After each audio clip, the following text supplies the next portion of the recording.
بتوں سے بڑے پڑے ہوں، بلا اس میں وہ اپنی محبت رکھ دے گا؟ نہیں۔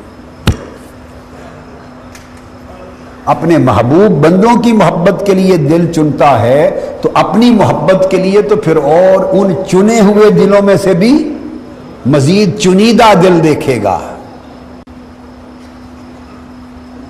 اس لیے میں نے عرض کیا کہ دو محبتیں ایک دل میں جمع نہیں ہوتی، دو محبتیں ایک دل میں جمع نہیں ہوتی، اسی طرح دو غم بھی ایک دل میں جمع نہیں ہوتے۔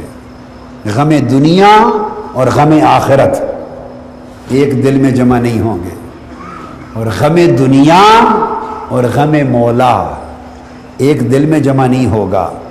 اسی طرح دو خوف ایک دل میں جمع نہیں ہوتے، خوف دنیا اور خوف اہل دنیا اور خوف الہی، یہ بھی ایک دل میں جمع نہیں ہوتے۔ جو دنیا داروں سے ڈرتا ہے وہ سمجھ لو اللہ سے نہیں ڈرتا، وہ زبان سے کہتا پھرے جھوٹ ہے، اور جو اللہ سے ڈرتا ہے وہ دنیا میں کسی سے نہیں ڈرتا۔ یہ معنی ہے لا خوف علیہم ولا ہم یحزنون۔ چونکہ لا کے بعد خوف اور یحزنون کا لفظ دو طور پہ آ سکتا تھا، لا خوف علیہم بھی آ سکتا تھا منصوباً، میری بات کو سمجھے، مگر یہاں لا خوف نہیں کہا، لا خوف علیہم۔ لا خوف آتا تو اطلاق ہو جاتا، کسی قسم کا خوف نہیں ہوتا، اس میں خوف دنیا کی نفی بھی ہو جاتی، خوف آخرت کی بھی نفی ہو جاتی۔ فرمایا لا خوف، ایک قسم کا خوف نہیں ہوتا، دوسری قسم کا خوف ہوتا ہے، یعنی دنیا کا خوف نہیں ہوتا، ان سے محفوظ کر دیا جاتا ہے اور اس کا اپنا خوف ڈال دیا جاتا ہے۔ دنیا کا غم ان سے چھین لیا جاتا ہے، نقصان بھی ہو جائے۔ وَلَنَبْلُوَنَّكُمْ بِشَيْءٍ مِّنَ الْخَوْفِ وَالْجُوعِ وَنَقْصٍ مِّنَ الْأَمْوَالِ وَالْأَنفُسِ وَالثَّمَرَاتِ، آزمایا جاتا ہے، محبت ڈالنے سے پہلے آزمایا جاتا ہے۔ وَلَنَبْلُوَنَّكُمْ، پہلے تو خوف ہی سے آزمایا جاتا ہے، بھوک سے آزمایا جاتا ہے، نفع نقصان سے آزمایا جاتا ہے، ثمرات چھین کر آزمایا جاتا ہے، مال دے کر آزمایا جاتا ہے، مال لے کر واپس آزمایا جاتا ہے۔ اور سیدنا فاروق اعظم رضی اللہ تعالیٰ عنہ نے فرمایا کہ جب مال نہ ملا تھا، مال کی کثرت نہ تھی، تنگ دستی تھی، ہم صبر میں آزمائے گئے، کامیاب ہو گئے۔ جب غنا آ گیا، مال کی کثرت آ گئی، آزمائے گئے تو ناکام ہو گئے۔ یہ لوگوں کی بات کہہ رہے ہیں، لوگوں کی بات بتا رہے ہیں۔ کچھ لوگ تنگ دستی میں ناکام ہو جاتے ہیں، کچھ لوگ فراخ دستی میں ناکام ہوتے ہیں۔ تنگ دستی کی ناکامی کہ صبر کا دامن چھوڑ بیٹھتے ہیں، اور خوشحالی اور فراخ دستی کی ناکامی کہ شکر کا دامن چھوڑ بیٹھتے ہیں۔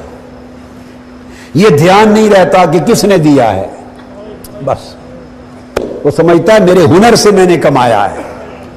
تو اللہ رب العزت وَلَنَبْلُوَنَّكُمْ یہ چناؤ کے لیے ہے، چنتا ہے کہ کیسا ہے، کیسا ہے، اور پھر اگر اچھا پالے، سارے ٹیسٹ ہو جائیں اور ہر ٹیسٹ میں، ہر ایگزام میں، ہر امتحان میں دل کامیاب ہو جائے، ثابت قدم رہے، صحرا میں اڑنے پھرنے والے پتے کی طرح نہ رہے، جو حرص و ہوس دنیا کی آندھیوں میں کبھی اڑ کے ادھر جاتا ہے، کبھی اڑ کے ادھر جاتا ہے، ان پتوں کی طرح نہ رہے، ثابت رہے، جمع رہے دل اس کی محبت پر، اللہ کے خوف پر، اس کے غم پر، اللہ کی طلب پر، اس کے تقویٰ پر، اس کے توکل پر، اس کی رضا پر، اس کی تخلیص پر، اس کی عطا پر، اس کی رحمت پر، اس کی قربت پر، اور اللہ کی طرف تکنے اور اللہ پر جو دل جمع رہے، پھر وہ کہتا ہے میری محبت، اس کا دل ایسی سیج ہے، جا اس پر سو جا،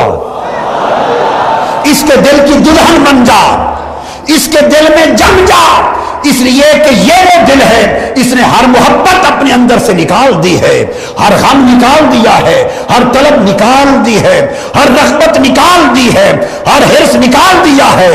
جب دل کا کوٹھا ہر حرص و طلب سے پاک ہوتا ہے تو اس کی محبت دلہن بن کر دل کے سیج پہ آ جاتی۔ حضرت فضیل ابن ایاز نے عن طریق عبداللہ ابن مسعود رضی اللہ تعالیٰ عنہ یہ حدیث رسول روایت کی کہ جب یہ محبوب ہو گئے، اللہ کے دوست ہو گئے، تو پھر اللہ تعالیٰ خود بھی اہتمام کرتا ہے، ان کو محبت دنیا سے بچانے کا خود بھی اہتمام کرتا ہے، چونکہ وہ محبوب بھی بن گیا، محب بھی بن گیا، محبوب بھی بن گیا، محب بھی بن گیا، وہ خود بھی حفاظت کرتا ہے تاکہ ان کے دل کسی دوسری محبت میں پھنس نہ جائیں، پھنس نہ جائیں۔ تو کیسا اہتمام کرتا ہے؟ حدیث فرماتا ہے یا دنیا مری علی اولیائی، اللہ فرماتا ہے، اور یہ فرماتا رہتا ہے دنیا کو، اے دنیا خبردار سن لے، میرے اولیاء کے اوپر کڑوی بن کے رہ، اے دنیا جو میرے ہو گئے ہیں ان کے لیے کڑوی بن کے رہ، ولا تحلو لی لہم، اور ان کے لیے بہت میٹھی نہ بن۔ ہائے ہائے، یہ پہلی حدیث تھی، میرے اولیاء کے لیے کڑوی بن کے رہ، ان کے لیے بہت میٹھی نہ بن، بڑی شیریں نہ بن۔ ولا تحلو لی لہم، ان کے لیے بہت میٹھی نہ بن جا۔ اگر تو میرے اولیاء کے لیے ہماتن ہر وقت ہمیشہ بڑی میٹھی بن گئی تو فتفتنیہم، کہیں ایسا نہ ہو کہ ان کے دل تجھ میں مبتلا ہو جائے، تیرے فتنے میں مبتلا نہ ہو جائیں۔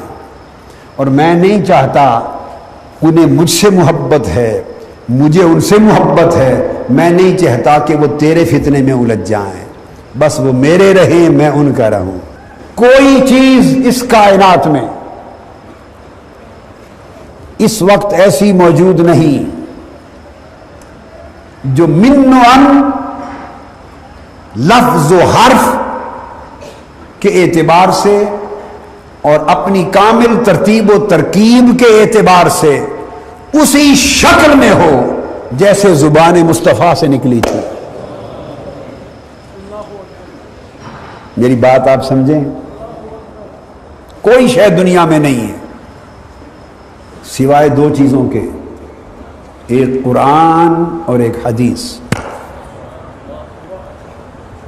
قرآن کی حفاظت اللہ نے کی خود، اور حدیث کی حفاظت کا اہتمام اللہ رب العزت نے حضور کی امت کے ائمہ کے ذریعے کرایا۔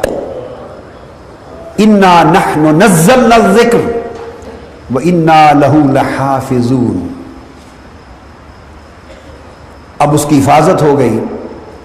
اب آپ ذرا سوچئے، آپ چاہیں کہ کوئی ایسی چیز ملے کہ آقا علیہ السلام کے، اب آقا علیہ السلام کے لب مبارک تو آپ دیکھ نہیں سکتے،